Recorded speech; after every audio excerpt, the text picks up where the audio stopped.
વિદ્યાર્થી મિત્રો, ધોરણ 11 વિષય એસપીના પ્રકરણ 2 જેનું નામ છે અસરકારક પત્રવ્યવહાર અને તેની જુદી જુદી શૈલીઓ.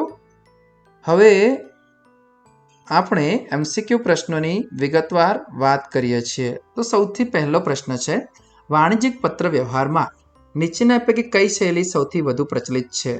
સેમી ઇન્ટેન્ડન્ટ શૈલી, ફુલ્લી બ્લોક્ડ શૈલી, ફુલ્લી ઇન્ડેન્ટેડ શૈલી અને ફુલ્લી હેંગિંગ ઇન્ટેન્ડન્ટ શૈલી.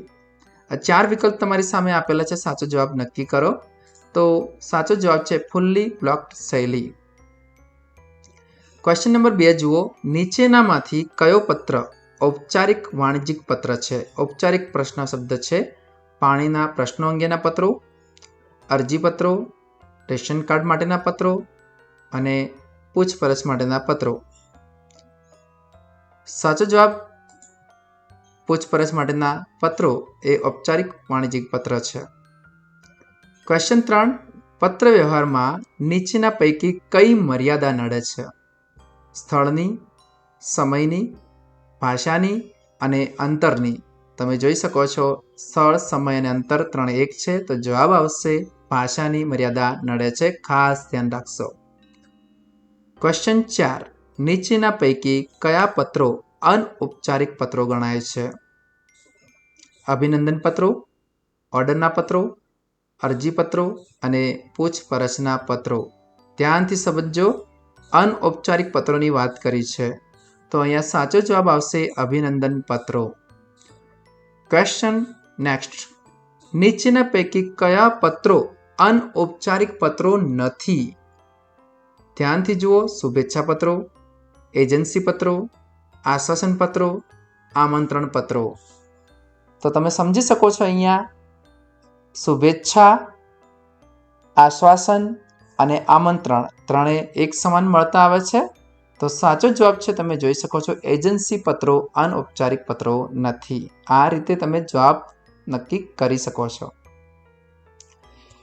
નેક્સ્ટ ક્વેશ્ચન ધ્યાનથી જુઓ, નીચેના પૈકી કઈ બાબતને લગતો પત્ર વાણિજ્યિક પત્ર કહેવાય? વિકલ્પ નાણાકીય વ્યવહાર, સોદાની સમજ, શુભેચ્છા અને તકરાર. અહીંયા તકરાર લખેલું છે, તકરાર સમાધાન. તો તમે સાચો જવાબ જોઈ શકો છો, નાણાકીય વ્યવહારને લગતા પત્રો વાણિજ્યિક પત્ર વ્યવહાર છે. નેક્સ્ટ ક્વેશ્ચન જુઓ, વાણિજ્યિક પત્ર નીચેના પૈકી કોની ગરજ સારે છે? કર્મચારીની, સેક્રેટરીની, મેનેજરની, સેલ્સમેનની. ખાસ પ્રશ્ન ધ્યાન રાખજો, મહત્વનો પ્રશ્ન છે. તો સાચો જવાબ છે સેલ્સમેનની ગરજ સારે છે. ક્વેશ્ચન 8, નીચેના પૈકી કયું લક્ષણ અસરકારક વાણિજ્યિક પત્ર વ્યવહારનું નથી? વિસ્તૃતતા, સંપૂર્ણતા, સચોટતા અને વાચકલક્ષી. વાચકલક્ષી ધ્યાન રાખજો, સાચો જવાબ છે વિસ્તૃતતા. ક્વેશ્ચન નંબર 9, વાણિજ્યિક પત્રની શૈલી પસંદ કરતી વખતે નીચેના પૈકી કઈ બાબત ધ્યાનમાં લેવાય છે? રૂઢિ, પ્રથા, અનુકૂળતા કે સૂચિત તમામ બાબતો. તો અહીંયા ધ્યાન રાખવાનું છે, સાચો જવાબ આવશે સૂચિત તમામ બાબતો. ક્વેશ્ચન નંબર 10 જુઓ, વાણિજ્યિક પત્રની સુધારેલ બ્લોક્ડ શૈલીમાં નીચેના પૈકી કઈ બાબત ડાબી બાજુએ લખાતી નથી? આંતરિક સરનામું, તારીખ, સંબોધન, મુખ્ય ભાગ. તો સાચો જવાબ છે તારીખ. સુધારેલ એટલે કે મોડિફાઈડ બ્લોક શૈલીમાં ડાબી બાજુ લખાતો નથી. આ ખાસ ધ્યાન રાખજો. નેક્સ્ટ ક્વેશ્ચન, વાણિજ્યિક પત્રની સુધારેલ બ્લોક્ડ શૈલીમાં બ્લોક્ડ વાંચજો, અહીંયા પ્રિન્ટિંગ ટાઈપિંગ મિસ્ટેક છે. શૈલીમાં નીચેના પૈકી કઈ બાબત જમણી બાજુ લખાતી નથી? સુધારેલ એટલે મોડિફાઈડ. આ ધ્યાનમાં રાખવાનું છે વિદ્યાર્થી મિત્રો. પત્રની તારીખ, તો ખાસ ધ્યાન રાખો, પત્રની તારીખ તો મોડિફાઈડમાં જમણી બાજુ લખાય છે. શુભેચ્છા દર્શક સમાપન પણ ખાસ ધ્યાન રાખો, જમણી બાજુ જ લખાતું હોય છે. સંબોધન, આ પણ કઈ બાજુ લખાય છે? ડાબી બાજુએ લખાય છે. ધ્યાન રાખજો, સંબોધન આદરણીય સાહેબશ્રી, વંદનીય આચાર્યશ્રી, મેનેજરશ્રી, આરોગ્ય અધિકારીશ્રી, આ બધું ડાબી બાજુ લખાતું હોય છે. તો જવાબ ધ્યાનથી નક્કી કરજો. અને સહી, તમે સહી પણ જોઈ શકો છો જમણી બાજુ, જ્યાં શુભેચ્છા દર્શક સન્માનો. તો અહીંયા સાચો આન્સર આવશે સંબોધન જમણી બાજુ લખાતું નથી. આ રીતે તમે પ્રશ્નનો જવાબ નક્કી કરી શકો છો. Question number 12. વાણિજ્યિક પત્રની સંપૂર્ણ ફુલ્લી બ્લોક્ડ શૈલીમાં નીચેના પૈકી કઈ બાબત જમણી બાજુ લખાય છે? સંપૂર્ણ કયું છે? ફુલ્લી બ્લોક્ડ શૈલી.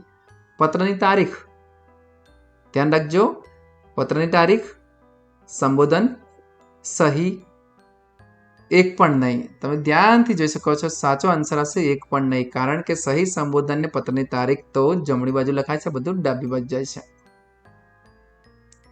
બધું ડાબી બાજુ લખાતું હોય છે. આ મોડિફાઈડમાં જમણી બાજુ લખાતું હોય છે. આ તમારે ધ્યાન રાખવાનું છે. મોડિફાઈડની અંદર પત્રની તારીખ, સંબોધન અને સહી જમણી બાજુ લખાય છે, જ્યારે સંપૂર્ણ બ્લોક્ડમાં ડાબી બાજુ લખાતો હોવાથી એક જવાબ આવશે એક પણ નહીં. ક્વેશ્ચન 3. નીચેનામાંથી કયો પત્ર અનૌપચારિક પત્ર છે? આશ્વાસન પત્ર, અરજીપત્ર, રેશન કાર્ડ માટેના પત્રો અને પૂછપરછના પત્રો. તો વિદ્યાર્થી મિત્રો અહીંયા ધ્યાન રાખવાનું છે તમારે ઔપચારિક પત્રો કયા છે અને અનૌપચારિક પત્રો કયા છે એ પણ તમારે પ્રશ્ન તૈયાર કરી દેવાનો હોય છે. તો અહીંયા જોઈ શકો છો સાચો જવાબ છે આશ્વાસન પત્રો અનૌપચારિક પત્રો છે.